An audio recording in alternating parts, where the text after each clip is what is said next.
Welcome back to the Podforce One podcast. I'm Miranda Devine. Today we are with Senator Dave McCormick of Pennsylvania.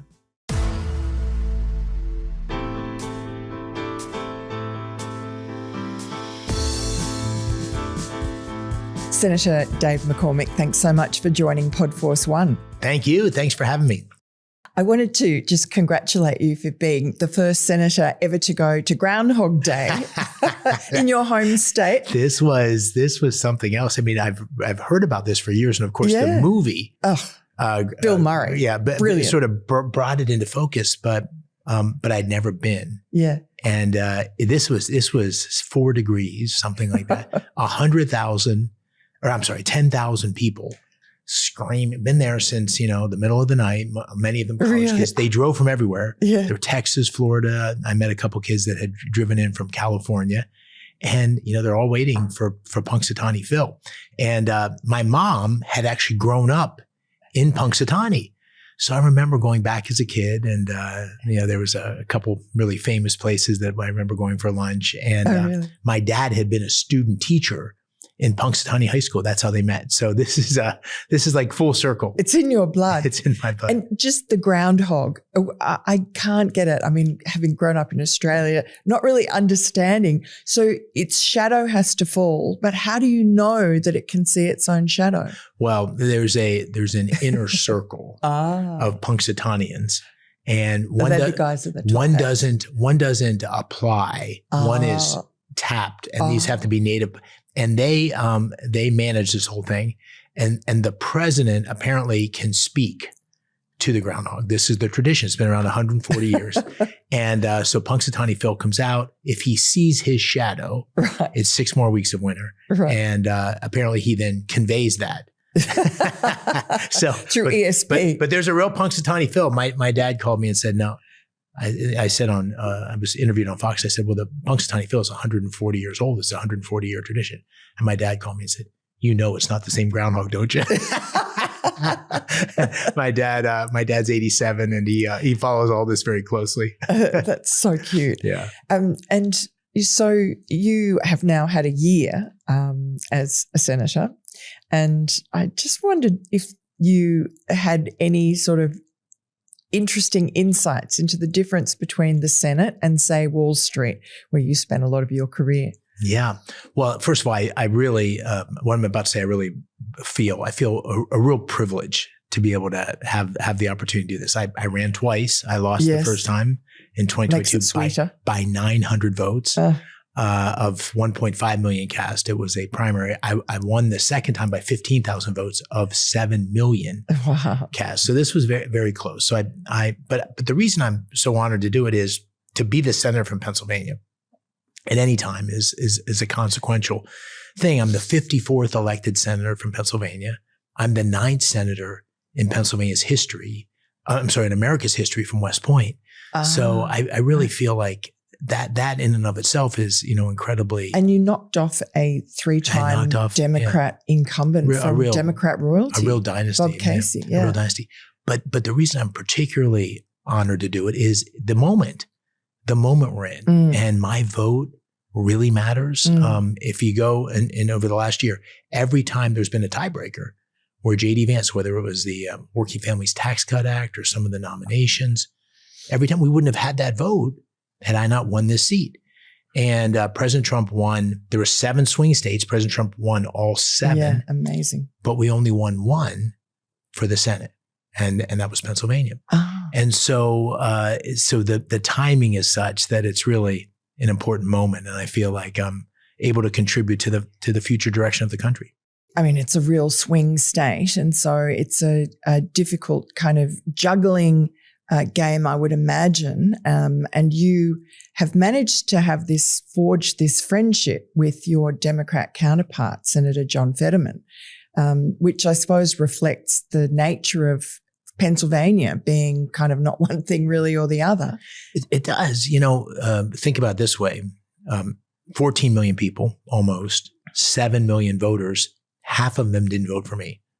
So that's the starting point. So you serve everybody, whether they voted for you or not. So I come into it with that frame of reference.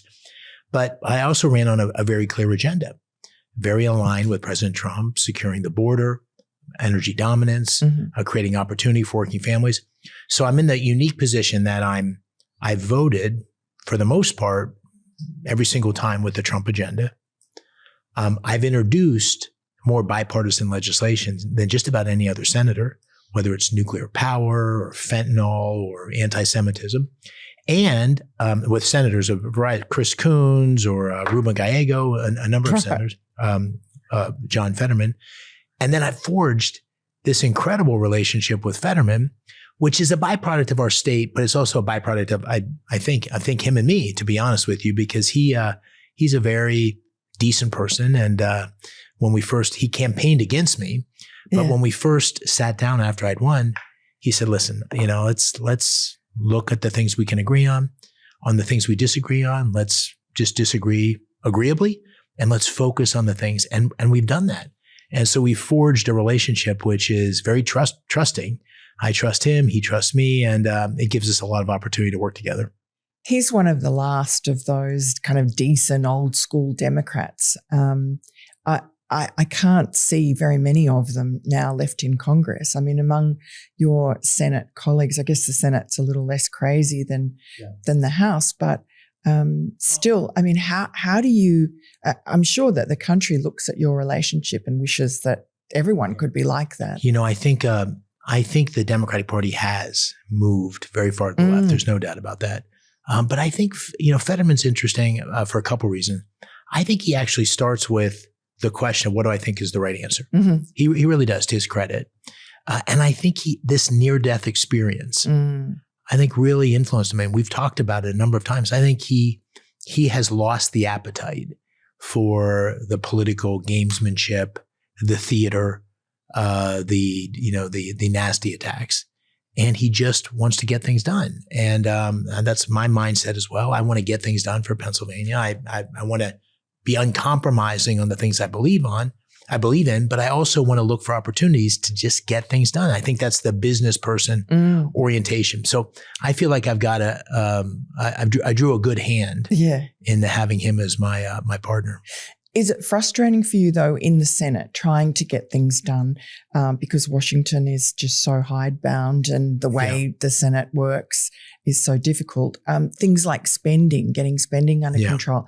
Have you been disappointed or had some of your ambitions trimmed a little? Well, I'm in the first year, so I'm learning. But I wrote an op-ed which they may have shared with you, but it was like a Mr. Smith goes to Washington. Yeah. Here we are, we're talking with this $37 trillion debt. We have, our interest payments are bigger than our defense budget. It's unsustainable. Our entitlements are growing like crazy. And we get into the negotiations around the big, beautiful bill, the Working Families Tax Cut Act. And we're making some modest changes to Medicaid. I mean, Medicaid has been, in Pennsylvania, it's grown by 80% in the last 5 years, while the number of recipients, 3 million, has stayed about the same. Across the country, it's grown by more than 50%, about 30% more than inflation. And this is out of control. And so we introduced some very modest reforms to essentially slow the growth. This wasn't cutting. This was to go from 6% growth a year to 3%. And the main way we did that was work requirements. Someone who was able-bodied and could work, had to work 80 hours a month, not a week, a month. Volunteer work would qualify, education would qualify. And that's the bill that was passed. And it doesn't go into effect, by the way, until 2028.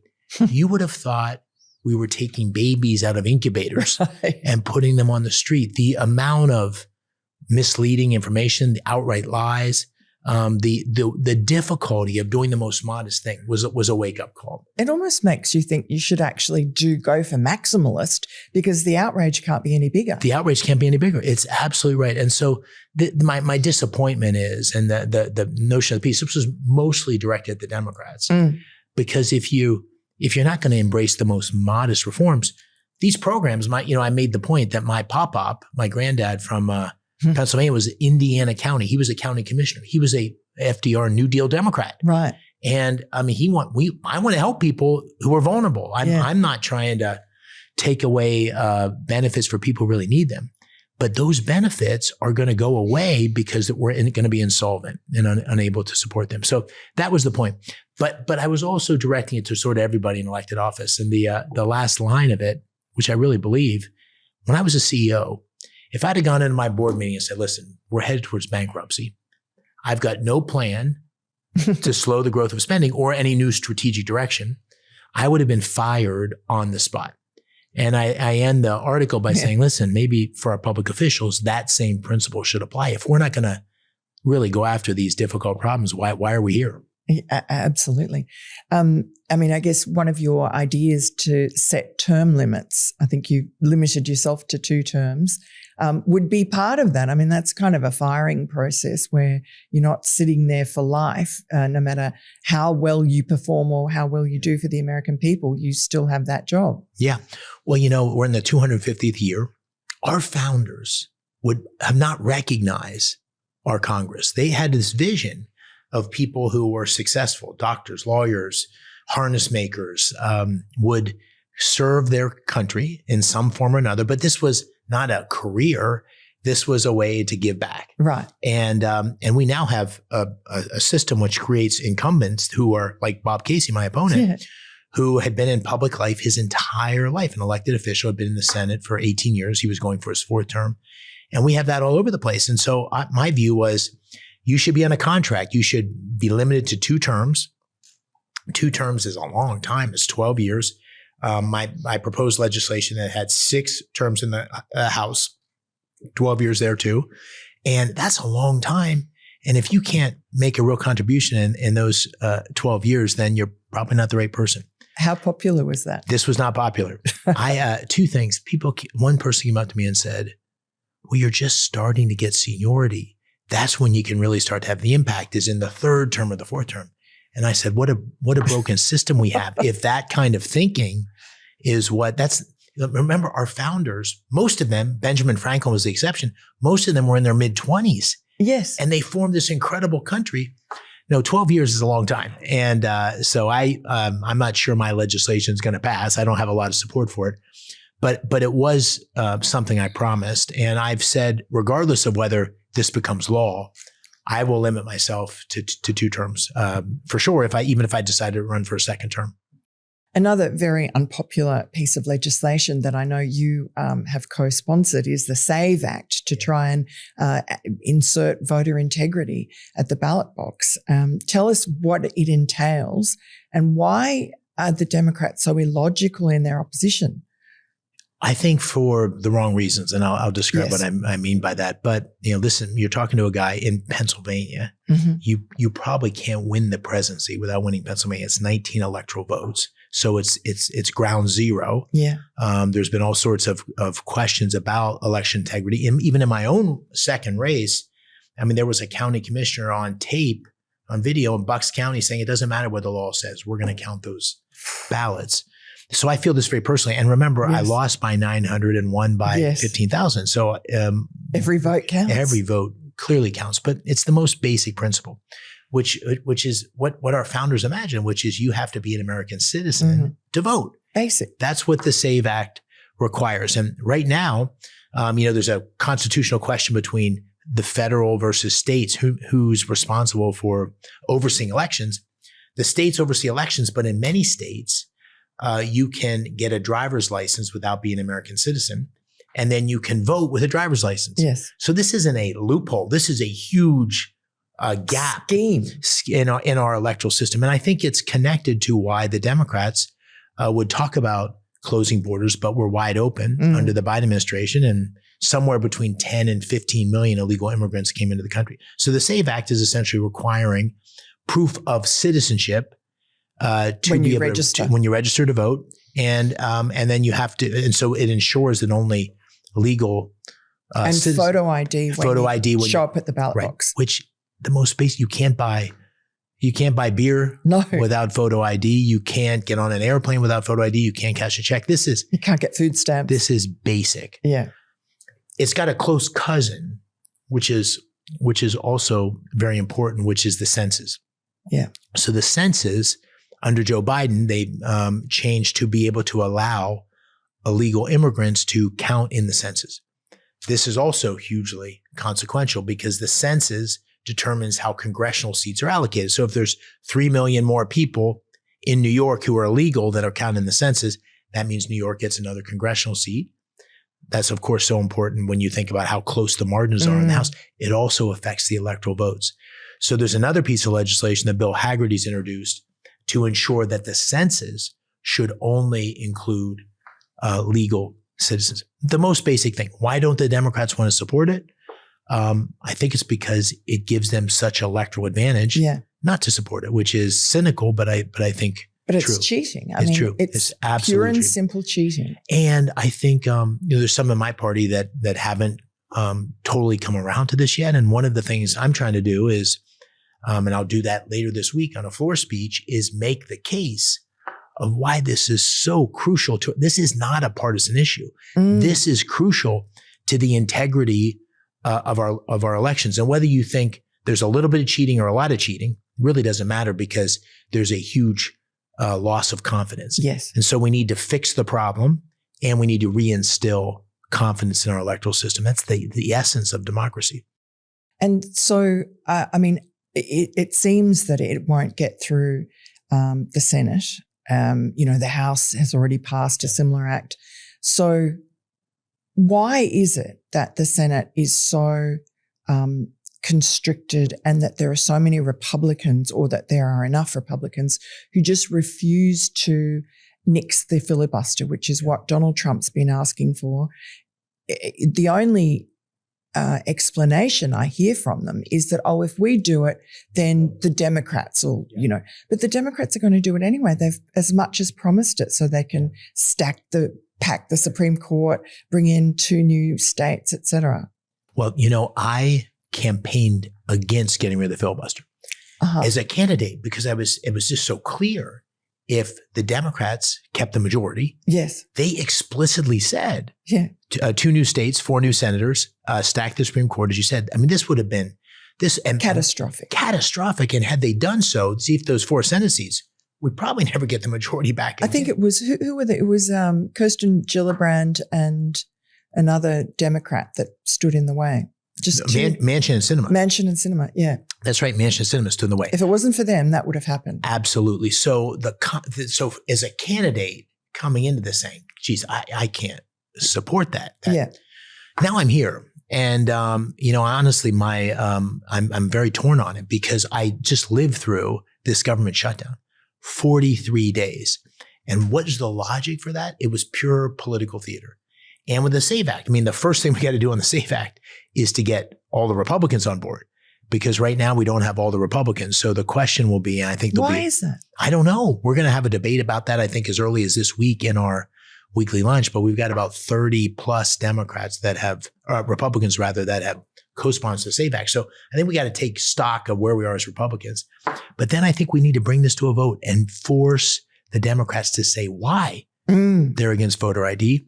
And my opposition, I think I'm more and more convinced by what the president said, what many said. I think the Democrats probably will. So why not do it first? And I think the question will be, what do we want to do as Republicans because we have this window? What's our agenda? Because we're in a whole different world if we eliminate the filibuster. My agenda, I think, would be the SAVE Act.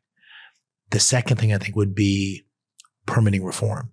Because permitting reform is the biggest economic boom we could make, and I'm not sure we have 60 votes for that. But it's, and what is that? The permitting reform is essentially right now it takes anywhere between 5 and 10 years for most big infrastructure or energy projects, whether it's natural gas or nuclear power or even solar. So this essentially streamlines the process for getting permits, and that's such a big deal because there's $1 trillion of capital on the sidelines waiting to come into the game if we accelerate it. It'll be great for the economy. It's great for job creation. It helps us win the AI race. So it's a huge strategic thing. It's energy, but it's more than energy. It's the economy and it's our geopolitical position. So this is something that many of us have been working on. It's a big deal.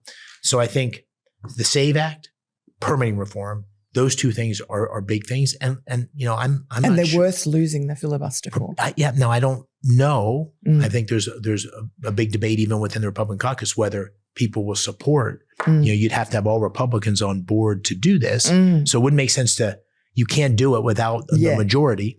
But I think the argument that the Democrats are likely to do it is true. And I think the thing that if Republicans are going to support eliminating the filibuster, we need to be able to say, and the things that we're doing it for are so consequential that it's worth it. And they'll safeguard the future. Exactly. Safeguard the future. And the SAVE Act, of course, is key to that. Now, you were at the fateful Butler rally where Donald Trump was almost assassinated. You were in the first row. And in fact, Donald Trump had just called you up to the stage because, of course, it's in Butler, Pennsylvania. It really, I think the rally was for you to help you win. And then he changed his mind at the last minute. You would have been up there on stage. Yeah, it was amazing. He, I flew in, got there in front of him and talked on the stage. And then I went back behind and I spoke with him. We chatted for a few minutes. And I think I was probably the last person he spoke to before he went up on the stage. And I was sitting, as you said, in the front row, probably not more than 15 feet, something like that. And it, just as you say, I think I was on his mind because we talked about my race. And within 5 minutes, he said, we got to win this Senate race, got to beat Bob Casey. Dave, why don't we have Dave come on up? So I don't know, it was 11, 12,000 people. It was a big rally. Yeah. And so I walk up on the stage and I get pretty close to the lectern and he says, hey, wait, I want to talk about the board. He goes, in front of everybody, he says, Dave, go sit back down. I'll have you come up in a little bit. I remember you were standing up. I was standing up there on the stage. And so I went and sat back down. And within a minute or so of sitting down, I heard the shots. And I knew I'd been an Army guy. I had been in Iraq. I knew what the sound was. Everybody went down. And he was right in front of me. So I saw the whole thing where the Secret Service were on top of him. I saw him grab his ear. I saw him get up. I saw the phalanx of Secret Service around him. I saw the fist. Yeah. Fight. Behind me, at about the same distance, was Corey Compertor, who I didn't know who that was at the time. I knew somebody had been hit. And as you probably know the story, he bravely threw himself over top of his children. At the subsequent Butler rally, I sat next to his widow and his two daughters. So it was just heart-wrenching. Yeah. But that was a moment, you think that it was like standing next to the limo when JFK was shot. It was all in front of me. And think about, had that bullet been another inch, it would have been catastrophic for the country. It would have been obviously a disaster to have a former president killed, but to have Donald Trump killed, it would have put, the nation would have been torn apart on it. It was just a catastrophic moment. Are you satisfied with the answers that we've had about the lone gunman, 20-year-old Thomas Crooks? Yeah, I'd say two things on it. One, just let me finish a funny story on Trump and then I'll answer that question. But President Trump, now, I've been in many audiences where he's told the story about Butler, and the story now he goes just as he said. And then he says, I saved his life. I mean, think about it. Dave, I saved his life. Dina, wouldn't you agree I saved his life? Because if I had him up there, he's always saying funny things to you about. He said, I remember during the last election, he said, your beautiful wife, Dina, he said, she'll divorce you if you don't win. He said that. And Dina was like, come on, Mr. President, I wouldn't say that. I wouldn't do that. And then finally she said, well, I like winners. I'm like you, Mr. President. I like winners. But I'm not satisfied.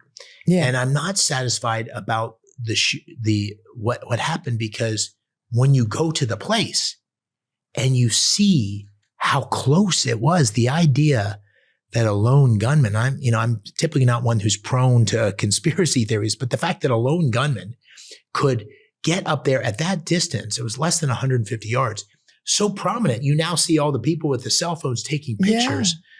Seems just hard to imagine. Such a breach, and such a breach in security, such a breach in protocol. And such a feat for a 20-year-old with no supposedly social media presence, although we did find that he did have it, but it was kept from us. Why? I'm not sure, but I think it's one of those things that I am unresolved. And the reason it's so important is these things, when they're not, you have two problems. We go back to the public trust, public confidence. When things aren't fully wrestled to the ground, even if there's legitimate answers, you breed mistrust. So I think there's a problem where all of us, you, me, we're Corey Comparatori's family is not satisfied. I've spoken to them. So how do you resolve that? Because the FBI hasn't really been able to do so. I don't know if there's reluctance there or just they don't have anything. But how do you resolve those mysteries and stop them turning into destructive conspiracy theories? Yeah, well, I think I came from a firm called Bridgewater. We had this concept which was radical truth, radical transparency in the way we ran the company, and the truth is always better when you just bring air onto it, and it's the American people. They can take it. Yeah. They can take the truth, whether it's about, JFK's killing, or whether it's about the Epstein files, or whether it's about the attempt on President Trump's life at Butler. The American people, unless it's a matter of national security where something is going to compromise our capacity to protect the American people, I think we should more is better. Yeah. And that's the philosophy that I've tried to bring to things, including, this sounds like a small thing, but including owning up to my own mistakes, or owning up to because I think people understand everybody's imperfect. And I think— What mistakes? Well, so I did an annual report, right? Which in the annual report, I try to have a section which says, lessons learned, things that, were unacceptable. An annual report for your constituents. For my constituents, yeah. Oh, that's a good idea. So I'm a CEO. Yeah. When I'm a CEO, I had every quarter, I had to address my shareholders. Every year, I had to plan, what did I do relative to the plan? So I did an annual report. We can get you a copy of it. And the annual report said, here's what we promised. Here's where we are relative to the promises. We've done a lot of good things. Here's where we still fell short. Then it said, here's the big initiatives and progress we're making. And then it said, okay, here's the things we fell short at. So, I've been one, if you've seen anything I've said, I'm out there saying, we got to tone down the rhetoric. Mm-hmm. We've got to stop dehumanizing people. I think that's the path. We start calling people Nazis. That's the path to political violence. That's the path. So sure enough, during the government shutdown, I'm getting interviewed by CNN, and I call the Democrats terrorists, right? Because they're holding the government hostage. Yeah. And I was like, wow, that's the thing I just said I wouldn't do. So it's contagious. So I owned up to it. Or when we first got in here, we were overwhelmed. We had like 150,000 emails or phone calls or letters a week, 150,000. And we had 5 months where people weren't getting responses. Embarrassment. I'm ashamed of it. Right. But it was just, we couldn't get in front of it. Now we're at it. We have a metric. It's every 2 weeks. Everybody, I review it every week. If you reach out to my office, you will get a response within 2 weeks. We're getting tens of thousands a day. But things like that were just unacceptable. And you own it and you say, we learned, and here's what we're going to do to make it better. And I think I don't think people expect perfection. I think they expect authenticity, integrity, working your butt off on behalf of them. And whether there was some breakdown in the attempt on President Trump's life, knowing how that went down, I think would give us all much more confidence. Absolutely. And also stop this mistrust of institutions that just is festering and doesn't seem to. I'm sure you've seen the polling. It's unbelievable. Journalism, the church, the federal government, the Congress, the FBI. Yeah, the FBI. It's all low 20s. I mean, in the Pew polling, confidence, people of 100 people surveyed, 20, 30 people. It's not healthy. No, it's not healthy if people don't trust in the institutions that have such a huge impact on their lives. And are you concerned, from the Butler assassination attempt on, it seems to have opened up this sort of cycle of violence, violent rhetoric, particularly you're just mentioning, whether it be the assassination in New York of the medical health fund executive, and just the threats against ICE, someone actually shooting at ICE people, just. The rhetoric just escalates. It really does. And, and it is coming from the one side, from the left. There's an enormous amount of negativity. You think about how many times, you go to my social media, the things people say about you, Nazis and things like that, it's so horrifically bad. And I do think it's a slippery slope. I think it's a slippery slope to violence. And think about it. If you dehumanize someone. If you keep calling them something where, they're pure evil, it begins to rationalize any action, whether it's against, the horrible killing of Charlie Kirk. Yeah. And it justifies, if someone is Hitler, it justifies taking action. Mm-hmm. And so I think we've got to dial that back in the country. And I agree, though, the language on the left has been horrible. There's been some on the right that the language has been horrible too. I was unfortunately, I was right there on the stage with President Trump. I was also ironically on the phone talking to Governor Shapiro about a business transaction we were trying to get to happen in Pennsylvania. A few hours before, there was the attempt to burn down the governor's mansion. Yeah. And so unfortunately the hate, the violence is across the board, and we've got to stop it. How do you get on with Governor Shapiro? We have a very functional relationship. He's, to me, the biggest thing I can do, and you were there, that Energy and Innovation Summit was a good example. I think if we can bring economic activity to Pennsylvania, if we can bring jobs and huge investment, Pennsylvania's been in decline. We've been losing people. If we can make this an engine for economic growth, that's going to lift all boats. And I think I can do a lot to help that, but I've got to be able to work with the governor, no matter who it is, because the governor has a big influence in that too. Who do you think would be a more formidable opponent in the presidential campaign, Shapiro or Gavin Newsom? I don't know Gavin Newsom. I've heard him on podcasts and so forth. He is I think he's a formidable person, really? Because he's got a terrible track record, but he's got a lot of charisma and boldness. If you listen to his podcast, you'd think this guy, he grew up in the School of Hard Knocks and, dug himself out, and, that's completely inconsistent with what his real story is. But I think he's formidable. I think Governor Shapiro would be formidable too. So I'm of the camp.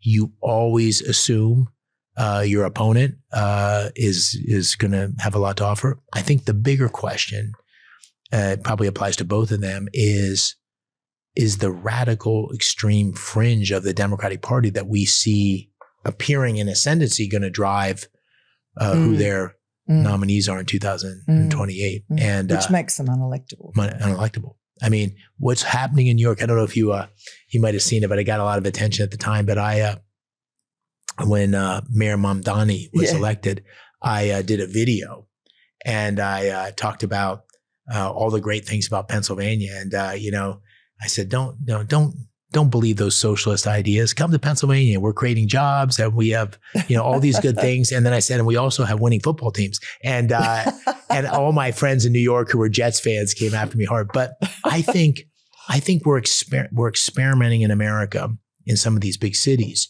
with socialist ideas that have proven themselves to be completely bankrupt. But they get recycled every 50 years.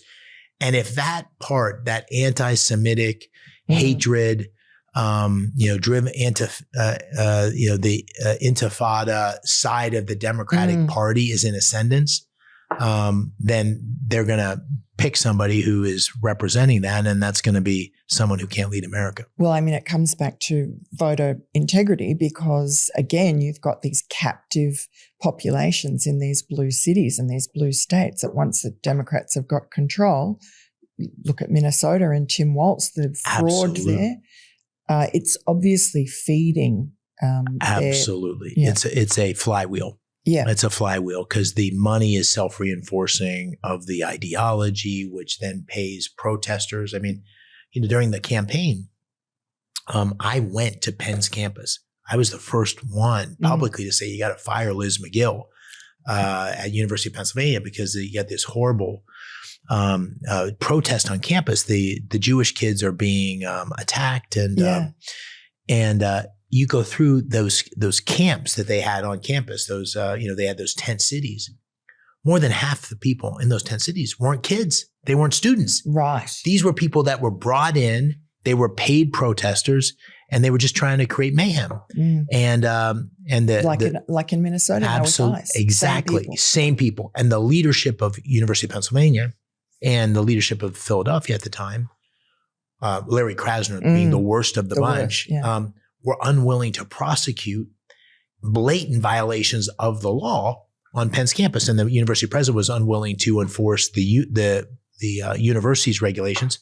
And if you embrace lawlessness, you're going to get lawlessness, and that's exactly what happened. And anti-Semitism, you've been very vocal, and your relationship with Israel goes back a long way.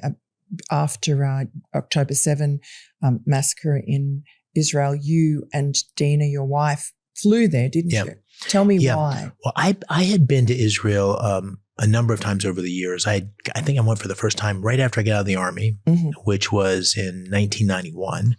And then I went there as an official. I served in the Bush administration and went there as an official. So I knew a bit about Israel. And then Dina had worked for President Trump in the first term and had been involved in the Abraham Accords. Right. She was Deputy National Security Advisor. And she is Egyptian. So we had gone to Egypt a number of times.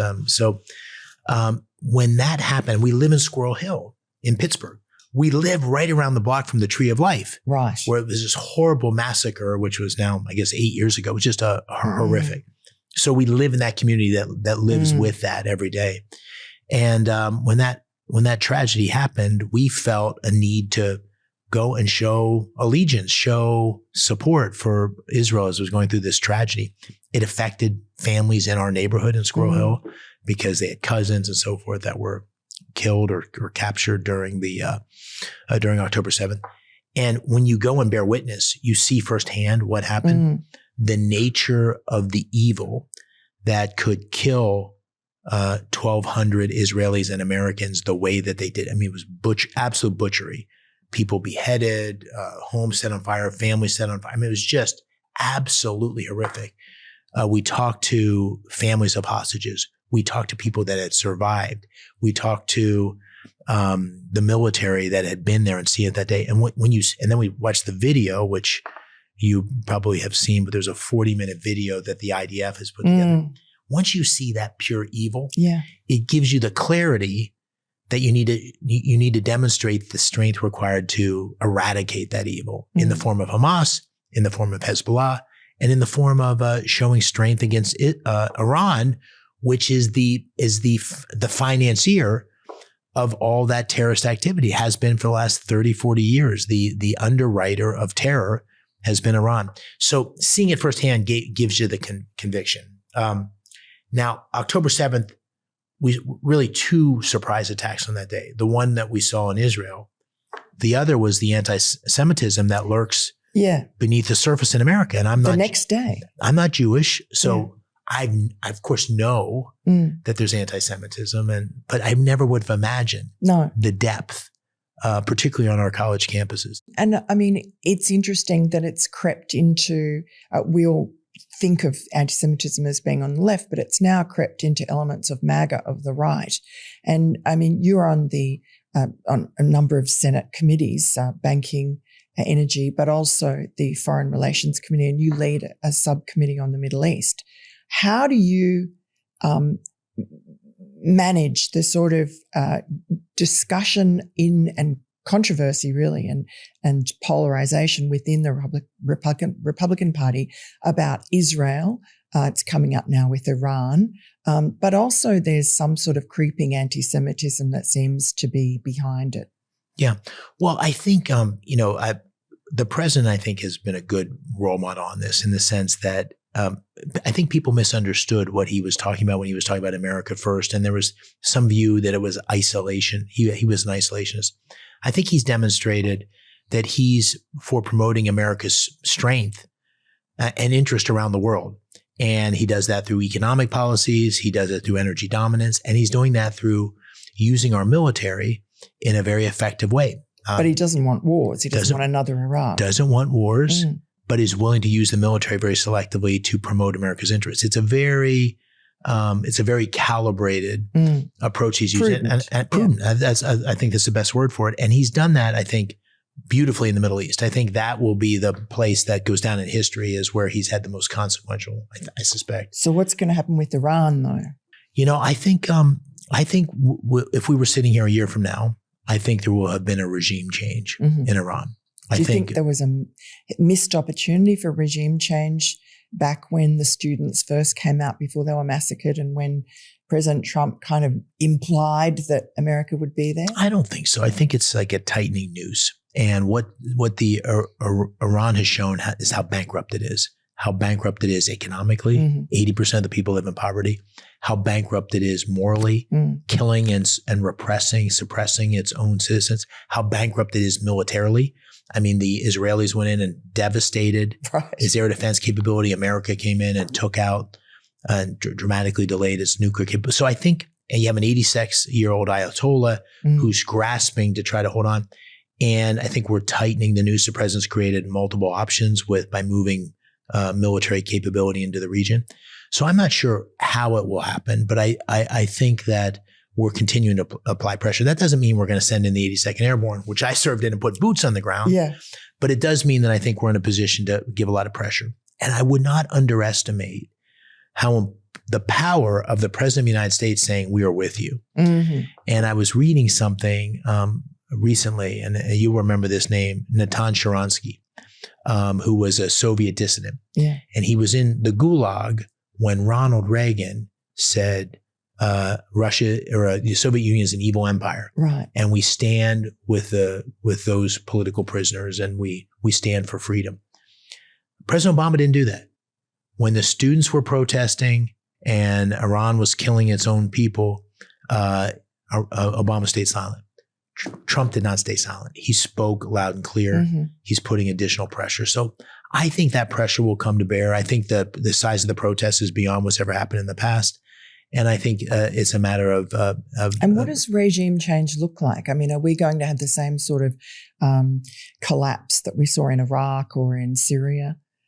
You remember that great line from Ernest Hemingway, which bankruptcy happens slowly and quickly? Yeah. I think that's what will happen here. And it's just what we've seen. Think about Syria, right? We had the Assad regime, which seemed impossible that you'd have a regime change.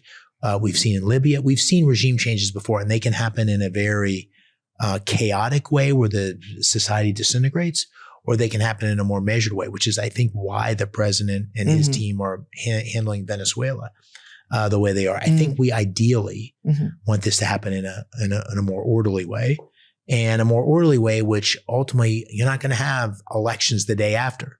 It's going to have to be some transition to self-determination. And I'm not quite sure how that'll happen, but that may be one of the reasons that the president, his team, his allies, the allies of the United States have gone in a more calibrated approach over the last month or so.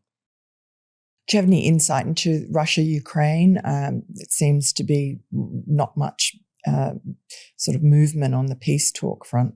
Well, I was visiting, I guess 3 or 4 months ago, Estonia, Finland, Denmark, Norway.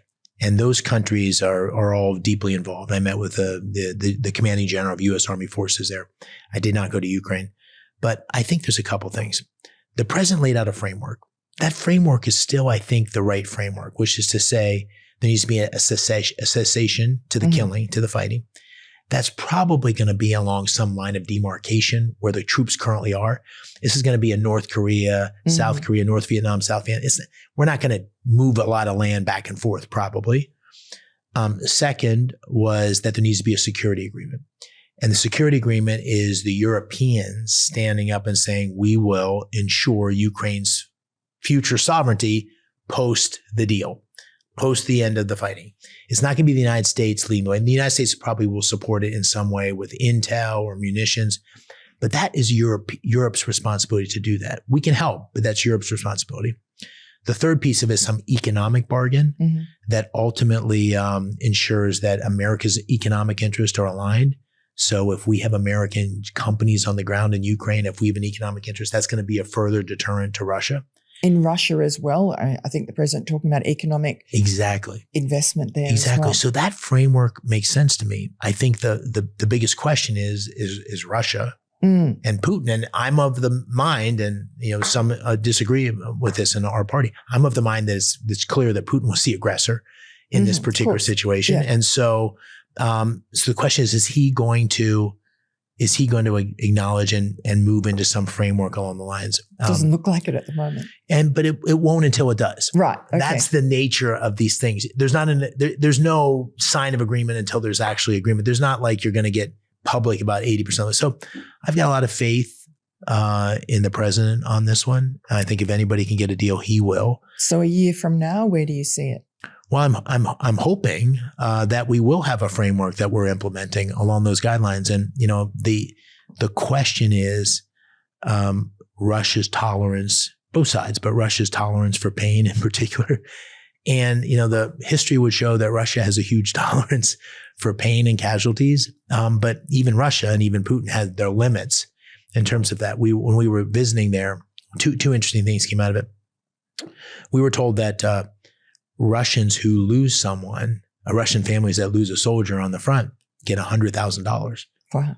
That's in the Russian economy, an enormous amount of money. Incentive, so one of the incentives to have people serve, that tells you something about the difficulty of continuing to man an army that's losing casualties at the rate they are.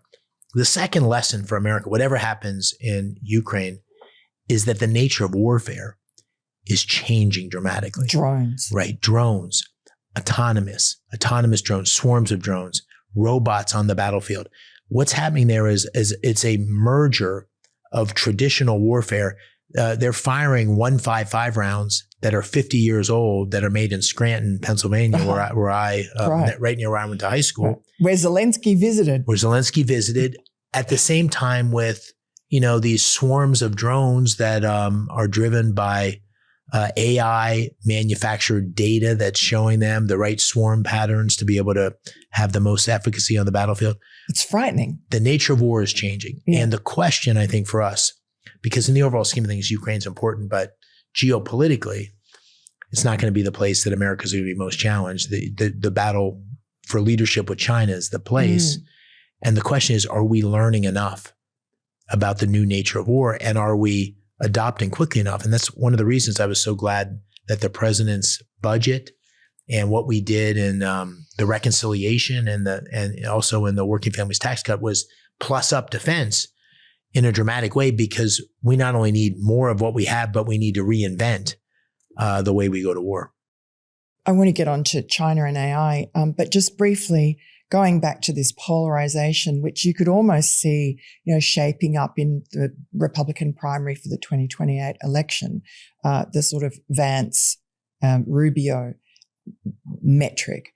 And, rightly or wrongly, J.D. Vance is seen as being on the side of the isolationist wing. They're not really, but they're isolationist adjacent, I guess. This new sort of surging America First idea. And then Marco Rubio, again, not really, but he's more of a hawk, not really a neocon, but he's still from that mold. So how do you see the Republican Party going in the future? You're a hawk, I take it. Yeah, well, I'd say, first of all, it's, they're both supporting the president's agenda. And the president cast a large shadow over this. And, I think both of them wisely are focused right now on serving the president. The president's got a huge agenda.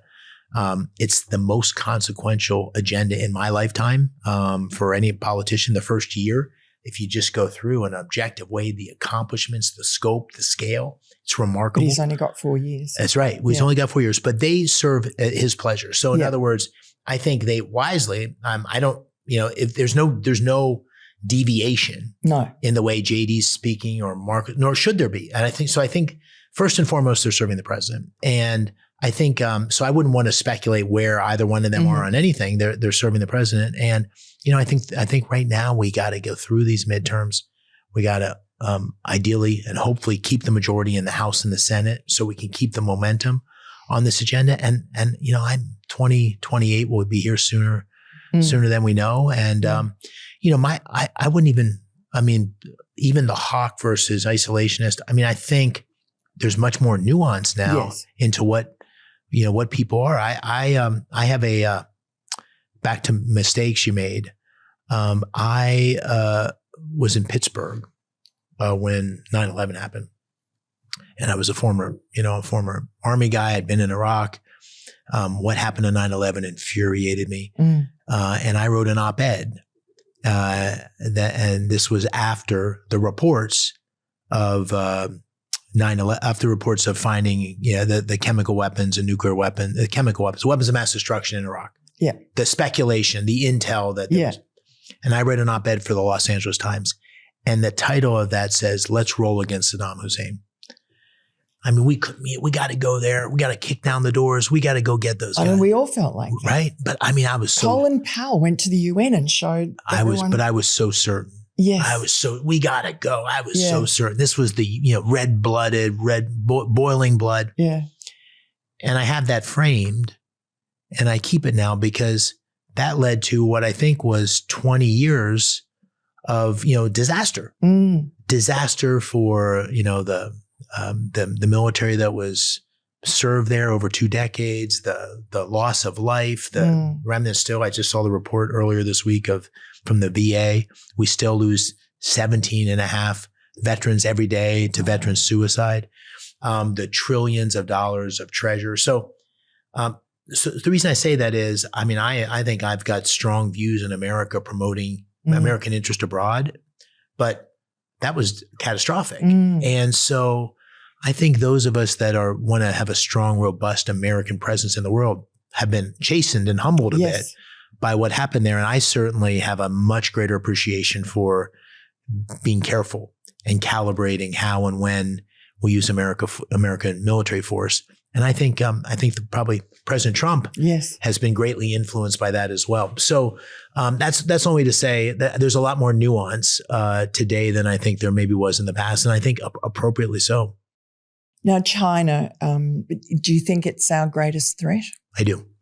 I think I have a book over here, Superpower in Peril, which I wrote. I wrote it. I started before the first campaign. I finished it after I lost the first one before the second one. And the essence is we are in a geopolitical battle for supremacy, and China is the rising power.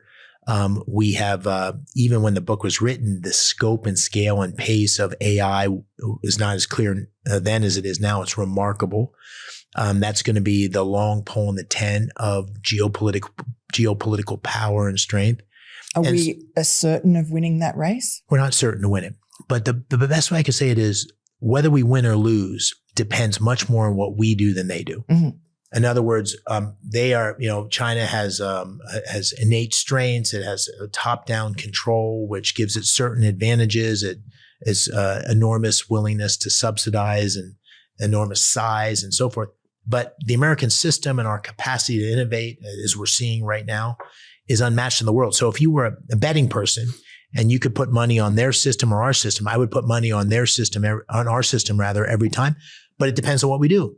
So we've got to continue to deregulate in the way that I was describing, because AI and energy are this different sides of the same coin. You can't be an AI leader without being an energy innovator and energy leader. Because it sucks in. Absolutely. All the data processing sucks in so much energy. Exactly. We've got to be a meritocracy of ideas. We can't have some sort of liberal ideology driving what good ideas come to the fore or something like that. It's got to be driven by, we've got to continue to have the research enterprise. That's why I've been a strong supporter of basic research and continue to make sure that we're funding the NSF and the NIH and things like that. Those are core. And we've got to have the place where the best talent in the world still wants to come to America. And that's not inconsistent at all with saying we need to be unbelievably tough on illegal immigration, tough on the border. But we also, in my opinion, at least, need to be the place where the best scientists in the world, the smartest people come. We're 400 million people. The world is 8 billion. So we're 5%. So it's probably unrealistic to think, oh, the smartest people are just here. So we need to be the place that's always been our benefit. Yeah, always been our strength. And how do you make that more so? I mean, do you feel that, particularly in the 4 years under Biden post-pandemic, that America's reputation in the world really went sliding? I do. And even America's, despite still having really remarkable universities, I think our universities have taken a hit because of all the, the sort of ideological driven things that we're seeing and what are some of the finest universities or historically have been. So I think if you think about the building blocks of winning that battle that I talked about, education's one of them. Having a basic education system. I think legal immigration is making sure that it doesn't have to be, it needs to be reformed dramatically from what it is. President Trump actually proposed a legal immigration agenda in his first term, which I think we need to revisit at some point. We probably need to make sure we've sort of slayed the challenge of illegal immigration. We're still in the midst of that, but there will be a moment where I think we need to come back to making sure that our legal immigration system is working, and it's got a whole range of things associated with that. We got to make sure we continue to have a place that has capital flowing to the best opportunities. So not become socialist, continue to be capitalist. What I like to say, I said to the governor that I mentioned, like we're not just competing against China. We're competing against Georgia, Tennessee, Florida, Texas, and capital and talent are like water. They flow to the path of least resistance. So for America to be at the forefront, we need to be the place that the capital and the talent want to come. Now, China, we now find that there are two dangerous biolabs with all kinds of pathogens in them, from HIV to COVID to Ebola. One discovered in California a couple of years ago, one just recently last month discovered in Nevada. A Chinese national is in jail, charged with various offences over that. But he used to work for a Chinese state-owned enterprise. He's been paid millions of dollars by China.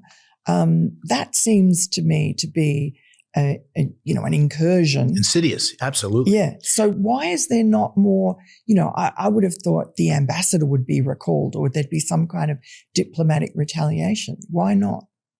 I'm not sure the thinking behind that, but I agree with your premise, which is that, there's a series of things that the Chinese have done very strategically, I think, to undermine America and undermine America's role in the world. One of the things they do abroad, I mean, the Belt and Road is sort of placed Chinese workers, Chinese investments in some of the most important strategic places around the world where there's rare metals and so forth. It's been a part of a long-term strategy. And enriched the Biden family. Enriched the Biden family. Good point.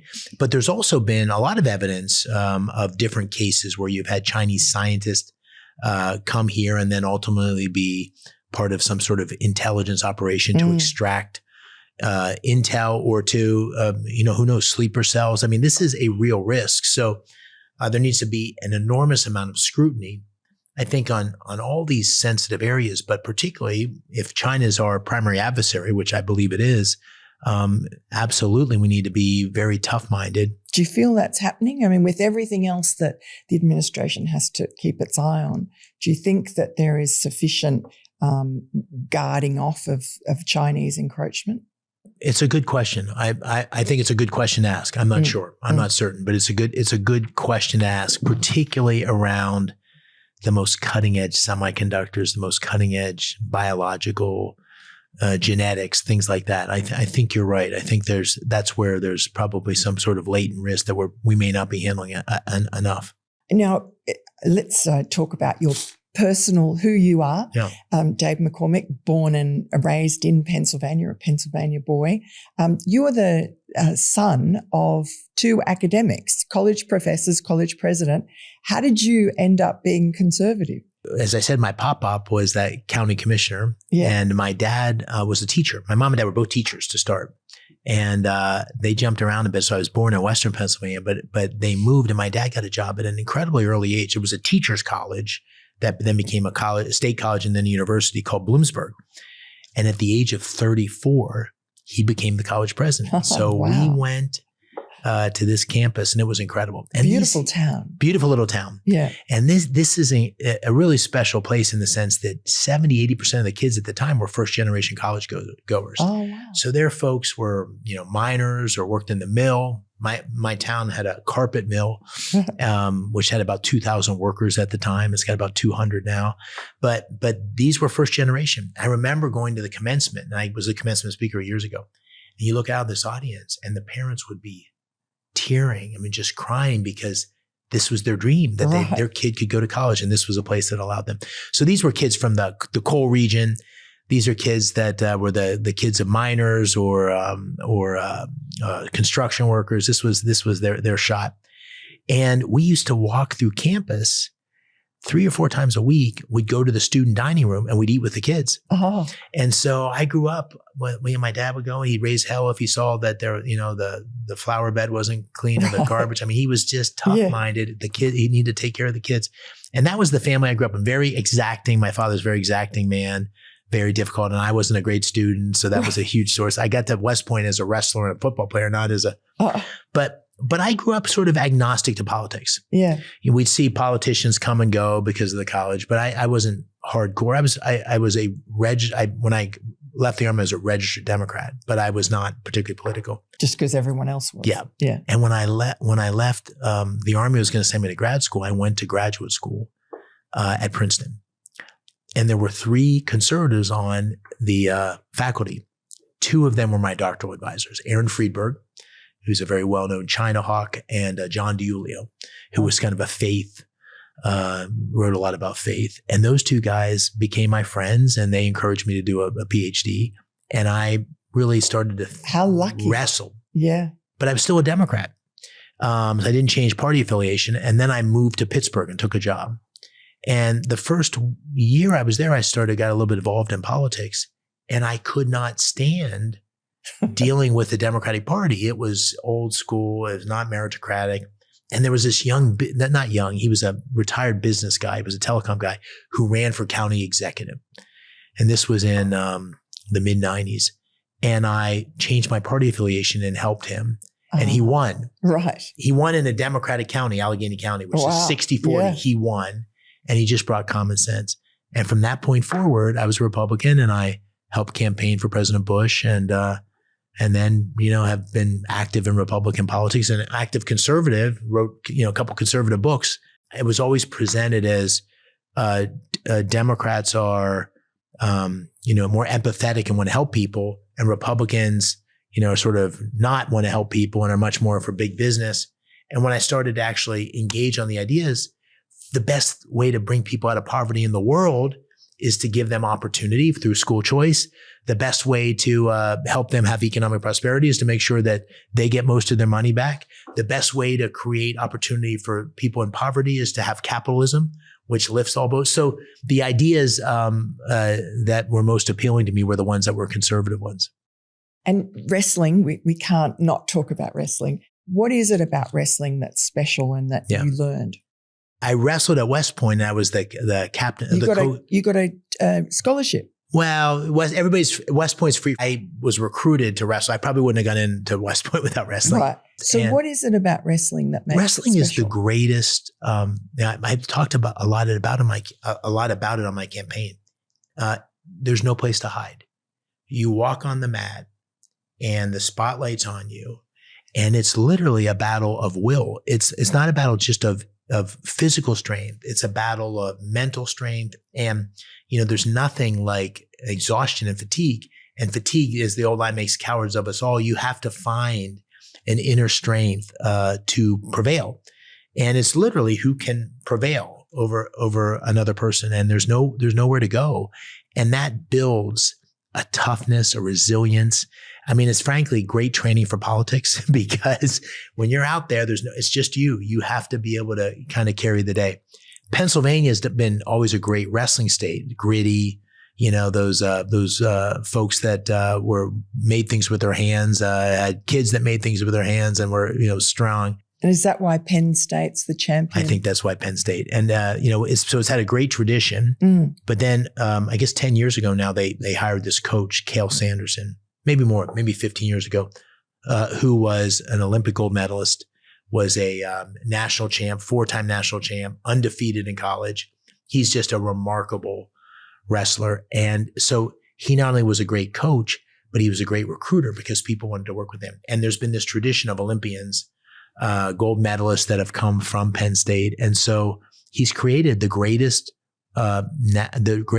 Division I college sports franchise in history. I think they're going for their 13th national championship. It's amazing. So we're going to go out and see them wrestle next week, and it's going to be a great, great time. Wonderful. I've been to that ring and just seen the excitement in the crowd. Last question, and it could come from wrestling, but secrets of success. What would you tell people are the secrets you've seen in yourself, but also in others? Yeah. Well, the thing I tell we have 6 daughters. Dean and I have 6 daughters between us. And I tell them, which I believe in my heart has been my experience, is people look at somebody like me or my wife and they just see success. And the reality is there's been a lot of failure. And failure is the thing that always happens before success, because through failure, you learn, you grow, you become resilient. So I was the CEO of a big firm called Bridgewater. I originally took that job earlier and got fired. It was on the front page of the Wall Street Journal. And I stayed in a lesser role, and I came back and I became the CEO and had a very successful CEOship. Same with running for office. I lost my first campaign. So part of succeeding is constantly learning and growing and being fearless to try and put yourself in a position. And there's no shame in failing. The shame is in not growing and learning and going back at it. And so that's what, we all have failure. We all have moments of weakness. The key is, can you overcome that and continue to grow and prosper? And that's been the thing that I've learned most in my life. The thing I'm most proud of is not that I've been successful, but that I've overcome failure. Wonderful. Thank you so much. Thank you. Thanks for having me. Thanks for joining Podforce One. I'm Miranda Devine. Tell us what you thought of today's podcast in the comments below, and please hit like and subscribe. You're not going to want to miss next week.